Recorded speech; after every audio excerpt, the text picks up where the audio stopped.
Every year, the month of February is set aside to create awareness of a variety of heart conditions, as it is regarded as the National Heart Month.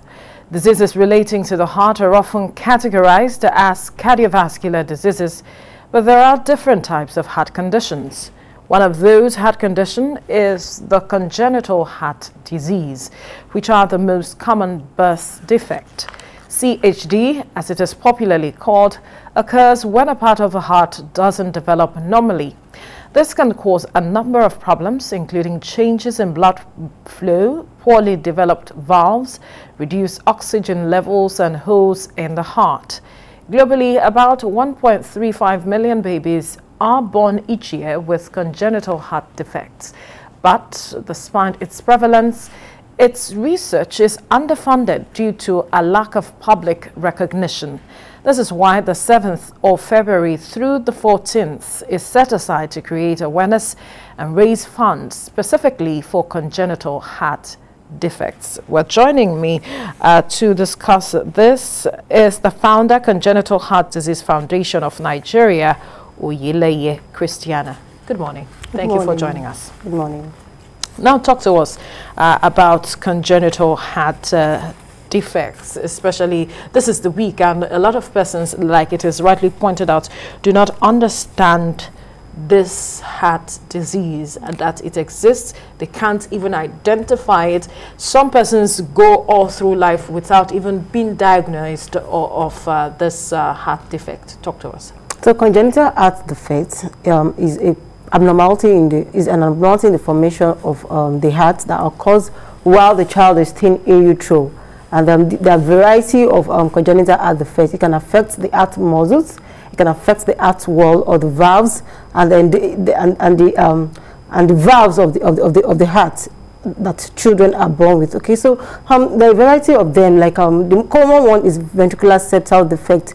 That is which is popularly known as hole in the heart. Besides the VSD, there are other congenital heart defect like tetralogy of Fallot, which is a type of cyanotic congenital heart defect. Cyanotic means blue discoloration of the skin and mucous membrane. So in this type of children, you tend to see them blue and having some characteristic feature. When they are bettered. Yes. Right. Some of them, you see the presentation of the signs and symptoms immediately after birth, while others, as they grow and the body cannot stand the stress on the heart, they begin to show all of these signs. Some of the signs and symptoms of congenital heart defects are exercise intolerance.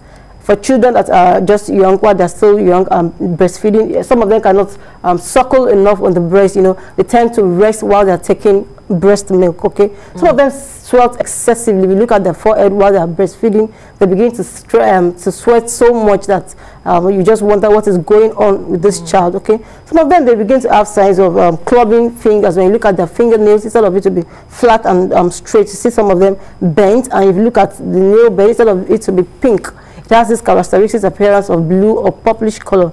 Those are the signs of congenital heart defect. In the more grown child, you know, child like about 2 years old, are supposed to be active. You know, you see some of them that are lethargic.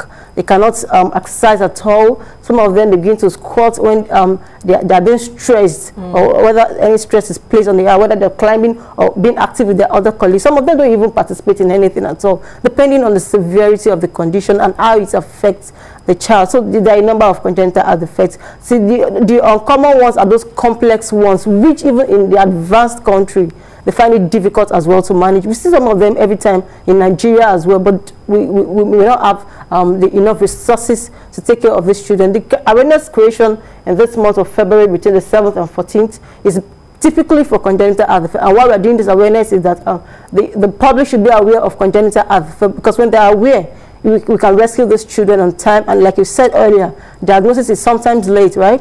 So if we continue this awareness, it means that we'll be rescuing children as early as possible. And then the healthcare practitioners are also involved as well. Some of us don't even know what these children present with. Also, I started practicing at the cardiovascular center. I do not even know. Really? I thought all this were inside book. You know, until I start seeing them like, wow, do we have this number of children? Happens. Yeah, it happens a lot. And when you see them, you just have to like pity the family, like, how do you want these people to cope? How do you cope? Yes.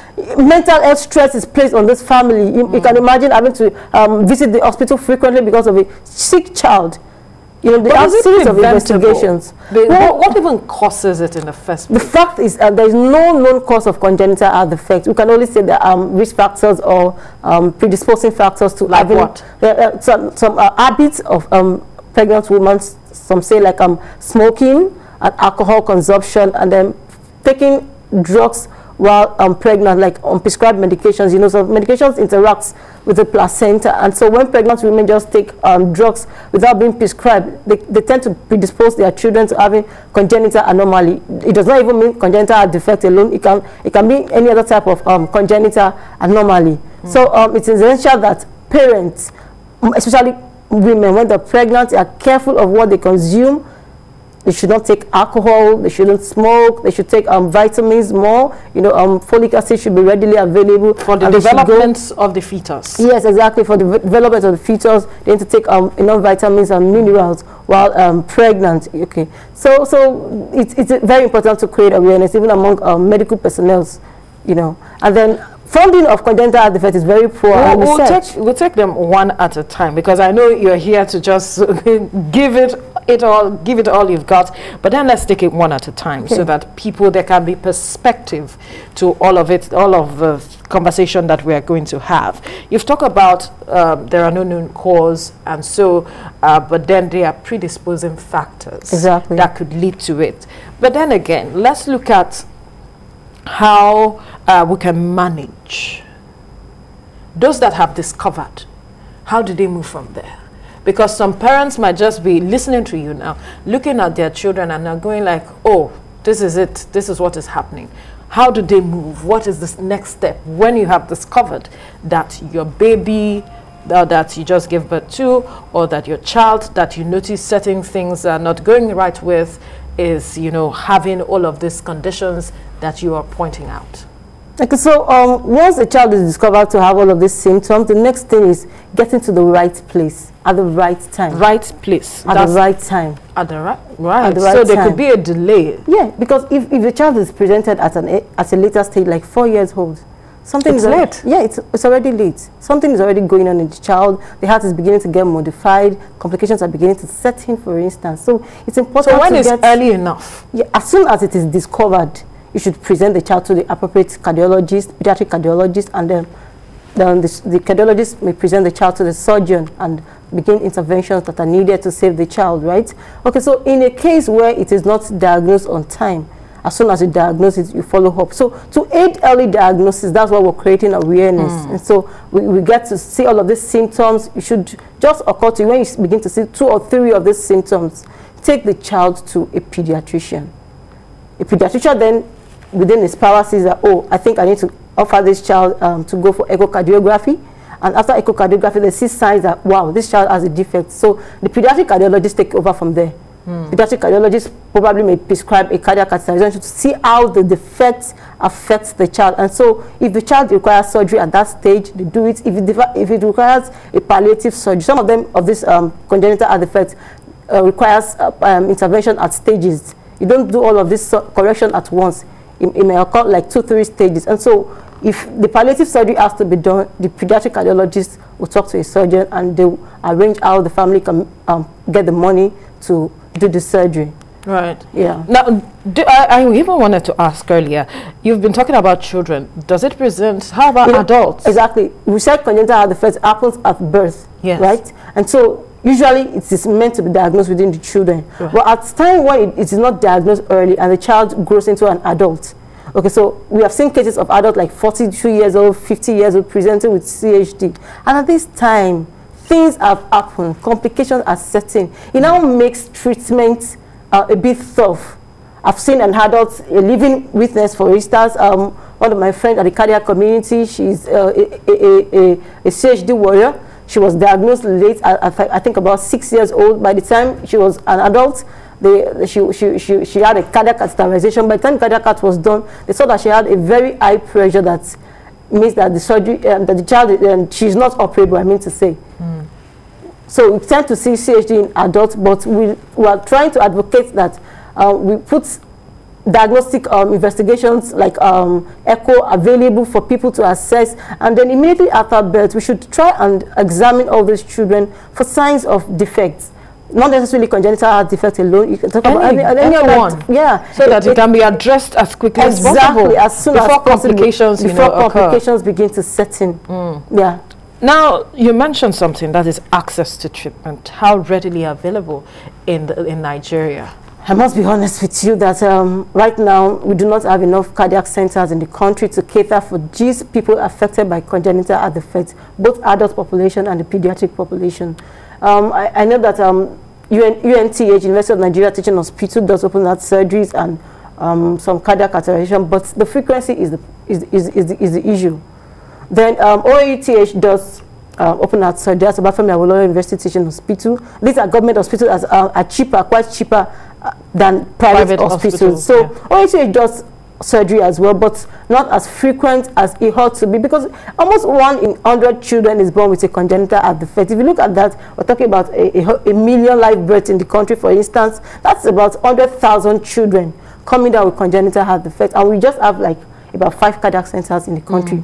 And not all of them are even actually working. So we do not have the facility right now. So we're calling on government and important stakeholders in the country to look into it to save more children. And importantly, it's a part of SDG 3. Talk to us from that point, how far government has come and what more government can do to help address and perhaps lift the burden from families who find their children having this congenital heart disease. Okay, so right now what's available in the government's facility is occasional and periodic open heart surgery. Like the group, they do surgeries in batches. Like what I know is that they do surgery in batches, especially of UNCH. Like if they have like 20 cases, I know that some of them group, like they do surgery like twice or something, like in 6 months. Okay, so which is not enough to cater for all of these children. And so what people now do is go to private hospitals like the ones that we have around, but which are actually very expensive. And so the government needs to look at it in the angle that, okay, so if we are not, we need to create more cardiac centers in the country, definitely. But then in the case that we're still working on all of this, we can actually help to provide funds for surgery, for instance, to families affected by this congenital heart defect. It can also make life easier for them. Like some of them have to be compounding medication. There are occasions where patients will contact me like, Nurse Christy, they've done surgery and they still need to be compounding medications. And these are people that some of them, they don't even have money to compound medication. So if you go to private, government hospitals like these general hospitals, if they make compounding of drug like free, for instance, for them, it's a way of reducing a burden on them. I mean, I've had to send medication from Ogun State to Port Harcourt to a patient after compounding for them. So how do we keep up with the management of these children even after surgery? So it relies on the government to look into ways with which they can ease off burden, especially financially, and also mentally as well, because congenital heart defect places mental stress on families. Children have to visit hospitals from time to time after surgery or intervention. They still have to keep up with echo, and even for a longer part of their life, they have to keep up with the cardiologist appointments. So all of these can be looked into by government facilities. That is follow up, for instance, by the cardiologist. It can relieve families of the financial burden of congenital heart defects. Now, this is the week to, create awareness and all. Talk to us about the activities lined up, how people can be a part of it, because obviously awareness is necessary even for health practitioners, like you pointed out earlier. Yes. So most of our activity is on our social media platform, Instagram, Twitter, and Facebook at CHDF Nigeria. So we have a lot of activity started on Monday. With we invited the Noisy Nigeria pediatrician to talk to us about congenital heart defect and the myths associated with congenital heart defect. Following day, which was yesterday, we got a cardiac physiologist to talk to us about the diagnostic investigations available in the country, which other diagnostic investigations can be embraced to save more children, and we had an excellent session with the facilitator yesterday. So today, for instance, we invited one of the most prominent cardiologists that we have in the country to talk to us about the CHD spectrum, the prevalence, how many of these cases does she see per month in our facility, and what are the treatments available as of now, what are we supposed to do more as a country, do we have enough practitioners to even look out for these children. All of that we'll be talking today on our Instagram account by 5:30 Nigerian time. So tomorrow also, during the week also, we have activities like Wear Blue for congenital heart defect. We had already worn red on Monday. So on Saturday, for instance, we're going to be wearing blue. And why we're wearing blue is to advocate for congenital heart defect. People will tag us using our hashtags or even tag our account on any social media platform to talk to us about congenital heart defect. Some people will be sharing their story live to us, and some of them, we have a show your scar challenge. People will rock their scar, like inspire strength and hope for people who are coming up. Very important. Yes, to inspire strength and hope. And so some of the art moms will be coming around to, we have bracelets like to keep up with awareness. Bracelets will be given to parents to spread congenital heart defect amongst even art moms, and that, you know, it gives them some courage. It gives them like a form of support and community when they feel that they are down. You know, people tap into each other and then give each other strength. Even in the community, you have people saying that, especially with Down syndrome parents, some of these children with congenital heart defect have Down syndromes, which is trisomy 21. The typical one is AVSD. So in the community where we have parents talking to each other, supporting each other in their CHD journey. You know, so there's a lot of activity lined up for the week. And then on February 14th, which people call Valentine's Day, is the actual congenital heart defect day. And that day we'll be painting everywhere red for congenital heart defect. You know, let's create more awareness, you know, and be saving more children doing that. Now, you mentioned something while you were reeling out the lineup of activities that you guys have done about myths. Yes. Would like to hear that aspect. What is the myth out there with regards to congenital heart disease, and how can we, you know, do away with that? So some of the belief with congenital heart defect is one of the it's associated with the causes. Some people feel that it's when pregnant women drink cold water or eat some foods like dry food like okra soup or something that makes children have congenital heart. It's something that we've had a few times, and so we're able to correct that. Like, no, that's not the reason. We don't even know the actual cause of this defect, right? And we can only say that some predisposing factor, but then taking cold water is not even associated with congenital heart defects, right? And some people think that with congenital heart defects, some of them will not be able to live their normal life. Okay, so actually there are complex cases that even in the developed world, you actually need continuous support. But there are some that after you do the main procedures, people can return back to normal activities, people can get pregnant, start their own family, especially with the females. Okay, so these are the myths associated with congenital heart defect, that people cannot live normal life. It's not true. People can actually get back to their normal life. They only need continuous care and follow-ups, okay? So another myth associated with congenital heart defect is that it does not, surgery cures it. Actually, surgery does not cure it 100% because you still have to follow up, because anything that cures it means that you are not doing anything with it again. But then it doesn't cure it actually, because you still have to do for some follow-ups. All right.